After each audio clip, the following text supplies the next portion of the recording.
Cutting of meat. Preparations. Subscribe, watch, comment, like and share. Meat cutting, a comprehensive overview. Meat cutting is a skilled profession that involves the butchering, trimming, and preparation of meat for consumption.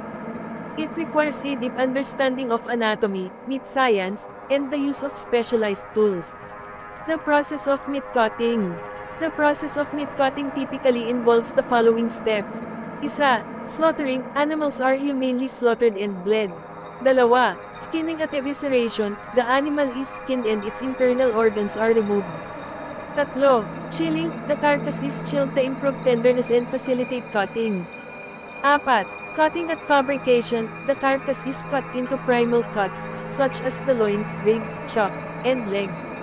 These primal cuts are then further fabricated into smaller, more consumer-friendly cuts, such as steaks, roasts, and ground meat. 5. Trimming. Excess fat and connective tissue are trimmed to improve the appearance and eating quality of the meat. 6. Packaging. The final cuts are packaged and labeled for sale. Tools of the trade. Butchers use a variety of specialized tools for cutting meat, including knives. Different types of knives are used for specific tasks, such as boning, trimming, and slicing. Saws. Saws are used to cut through bones. Cleavers. Cleavers are heavy knives used for chopping bones and meat. Grinders. Grinders are used to produce ground meat. Tenderizers. Tenderizers are used to break down tough muscle fibers. Meat cuts and their uses.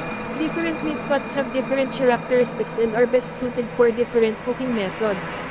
Steaks. Thick cuts of meat, typically from the loin or rib, that are grilled, pan-fried, or broiled. Roasts. Larger cuts of meat, typically from the shoulder, leg, or rib, that are roasted in the oven. Ground meat. Meat that has been ground into small pieces, often used for burgers, meatballs, and sausages. Sausages. Ground meat that is seasoned and stuffed into casings. Stew meat. Tough cuts of meat that are cooked slowly in liquid to make them tender. Benefits of meat cutting. Quality control. Butchering and cutting meat allows for careful inspection and removal of any undesirable parts. Customization. Consumers can choose specific cuts of meat that meet their needs and preferences. Waste reduction. Proper meat cutting techniques minimize waste and maximize the use of the animal. Ethical considerations. Meat cutting is a complex industry with ethical considerations, including animal welfare and sustainable practices. It is important to support butchers who prioritize humane treatment of animals and environmentally responsible methods. Common mistakes when cutting meat at home. While cutting meat at home can be a rewarding experience, many people make common mistakes that can affect the quality and safety of their food. Here are some of the most frequent errors. Isa, using the wrong knife. Using a dull or inappropriate knife is a recipe for disaster. A sharp, sturdy knife is essential for safe and efficient cutting. Dull knives force you to apply more pressure, increasing the risk of slipping and cutting yourself. Wrong knife type. A chef's knife is versatile for most tasks, but specific knives like boning knives and carving knives excel at specific jobs. Dalawa, not properly thawing meat. Thawing meat at room temperature is a major food safety hazard. It allows bacteria to multiply rapidly, increasing the risk of foodborne illness. Safe thawing methods. Refrigerator thawing, cold water thawing, or using a microwave defrost setting are recommended. Tatlo, cutting against the grain. Cutting meat against the grain results in tough, chewy meat. Cutting with the grain shortens muscle fibers, making the meat more tender. Identifying the grain, look for the direction of the muscle fibers, which run parallel to the bone. Apat, not cleaning the cutting board properly. A dirty cutting board can cross-contaminate meat with bacteria from other foods. Though rough cleaning, wash the cutting board with hot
Thanks for watching.